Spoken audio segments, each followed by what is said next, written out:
Hello कक्षा 8 के बच्चों, कैसे हैं आप सब लोग। आशा करती हूँ आप लोग बिल्कुल ठीक होंगे और मैं भी बिल्कुल ठीक हूँ।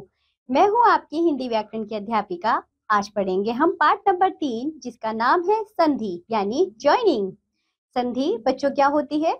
जो दो वर्णों के मेल से विकार उत्पन्न होता है शब्द में, उसे संधि कहते हैं। तो आइए पहले पढ़ते हैं इसे। दो ध्वनियों के पास पास होने पर उनके मेल से जो विकार अथवा परिवर्तन होता है उसे संधि कहते हैं। संधि शब्द का सामान्य अर्थ है मेल। जब दो शब्द या पद एक दूसरे के पास होते हैं तब उच्चारण की सुविधा और संक्षेपीकरण के लिए पहले शब्द की अंतिम और दूसरे शब्द की प्रारंभिक ध्वनियां एक दूसरे से मिल जाती हैं। ध्वनियों के मिलने से विकार उत्पन्न होता है, यह विकार ही संधि है। जैसे हिम जमा आलय, हिमालय। उपर्युक्त शब्द में पहले शब्द की अंतिम ध्वनि ओ तथा दूसरे शब्द की पहली ध्वनि यानी कि अ से मिल गई है। इस प्रकार एक नवीन शब्द का निर्माण हुआ है, हिमालय। यही संधि है बच्चों, हिम का अ और आलिया का आ। चलिए आगे पढ़ते हैं। संधि विच्छेद। संधि युक्त शब्दों को अलग अलग करना ही संधि विच्छेद कहलाता है।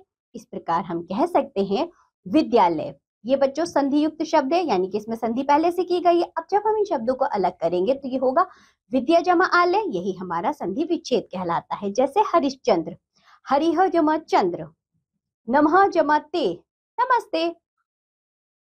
अब पढ़ते हैं संधि के भेद। संधि निम्नलिखित 3 प्रकार की होती है: स्वर संधि, व्यंजन संधि, विसर्ग संधि। सबसे पहले देखिए स्वर संधि। दो स्वरों के पारस्परिक मेल से उत्पन्न विकार या परिवर्तन स्वर संधि कहलाता है। स्वर संधि 5 प्रकार की होती है: दीर्घ संधि, गुण संधि, वृद्धि संधि, यण संधि, आयादी संधि। सबसे पहले देखिए दीर्घ संधि। जब ह्रस्व या दीर्घ स्वर ओ ई उ और आ ई उ आपस में मिल जाते हैं तो वे दीर्घ स्वर आ ई उ बन जाते हैं। जैसे बच्चों यहाँ देखिए, ओ जमा ओ के मेल से आ बनता है तो अधिक जमा अंश, अधिकांश। आगे देखिए ओ जमा आ के मेल से भी आ बनता है तो सत्या जमा आग्रह, सत्याग्रह। नीचे देखो, इन्हीं के आपको कुछ और उदाहरण दिए गए हैं, या आप खुद से पढ़ेंगे।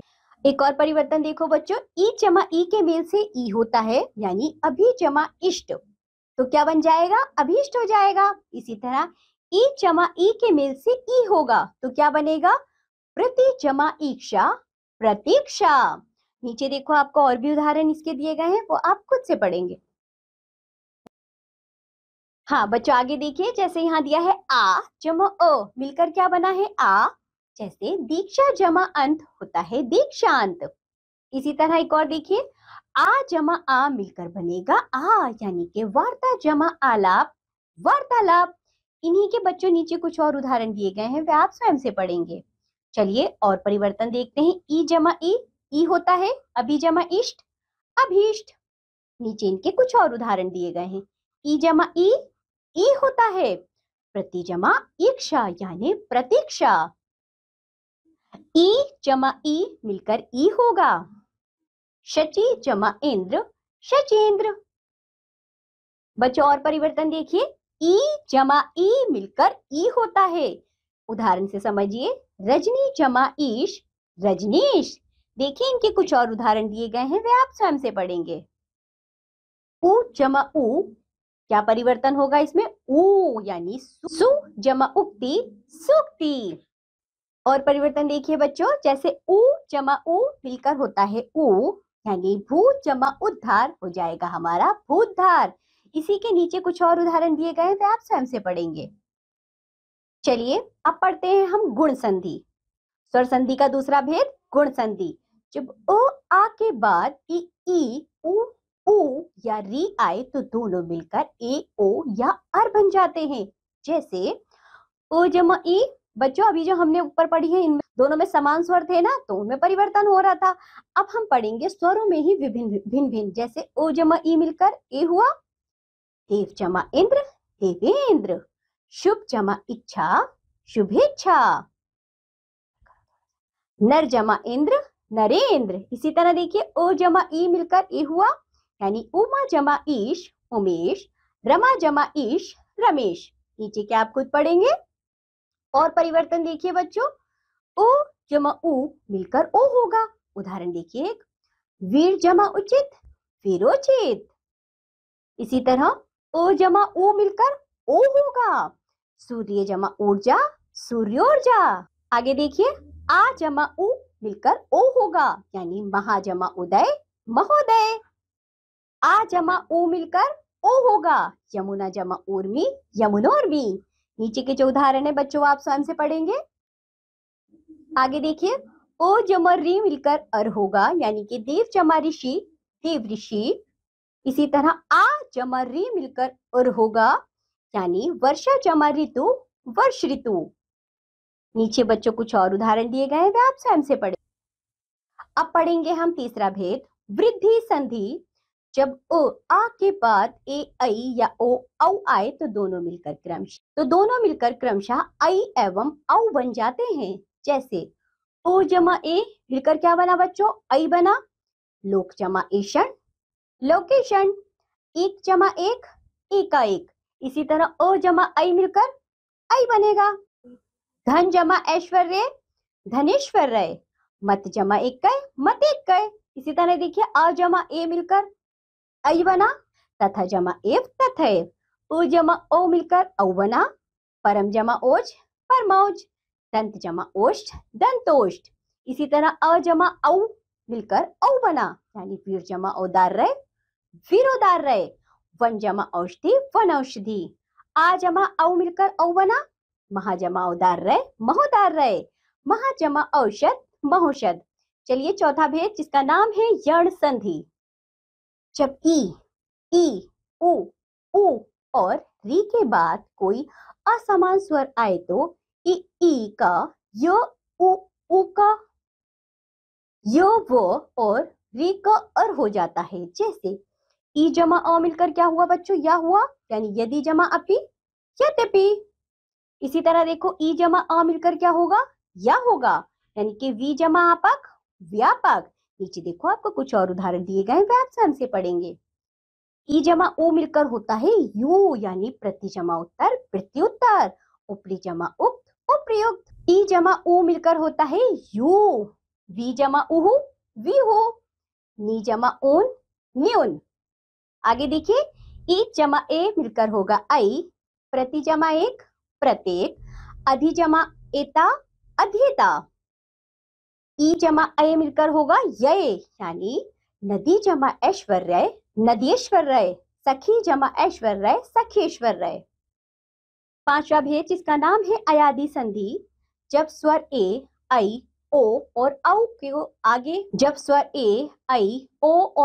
के आगे कोई भिन्न स्वर आए तो ए का अय, आई का आय और ओ का अव और औ का आव हो जाता है। जैसे ए जमा अ मिलकर हुआ बच्चों अय, यानी शे जमा अन शयन, ने जमा अन नयन। इसी तरह आई जमा अ मिलकर हो जाएगा आय, यानी नए जमा अक नायक, गए जमा अक गायक।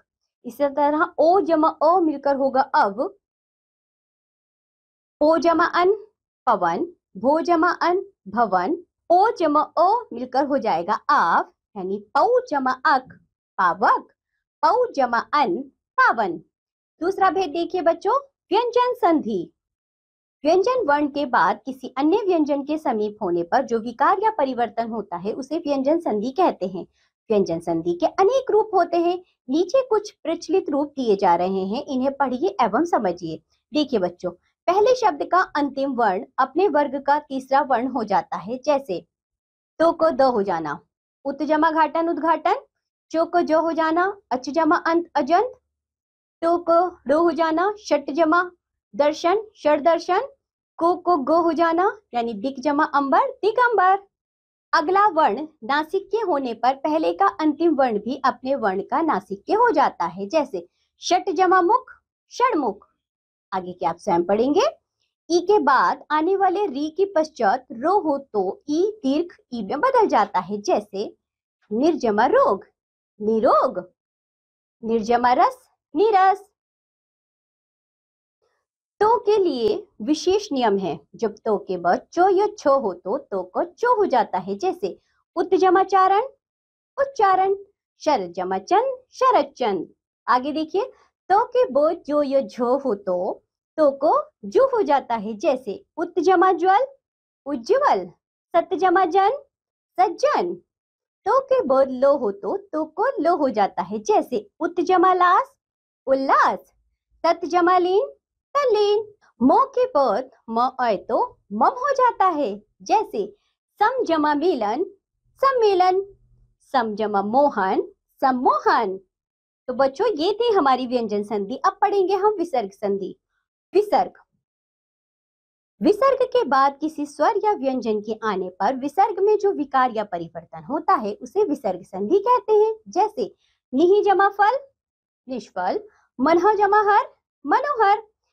जब विसर्ग से पहले ओ तथा बाद में ओ य किसी भी वर्ग का तीसरा, चौथा, पांचवा वर्ण तथा यो रो लो वो ह में से कोई वर्ण आता है तो विसर्ग ओ में बदल जाता है, जैसे मनह जमा बल मनोबल, मनह जमा योग मनोयोग। नीचे आपको और भी उदाहरण दिए गए, वो आप स्वयं से पढ़ेंगे।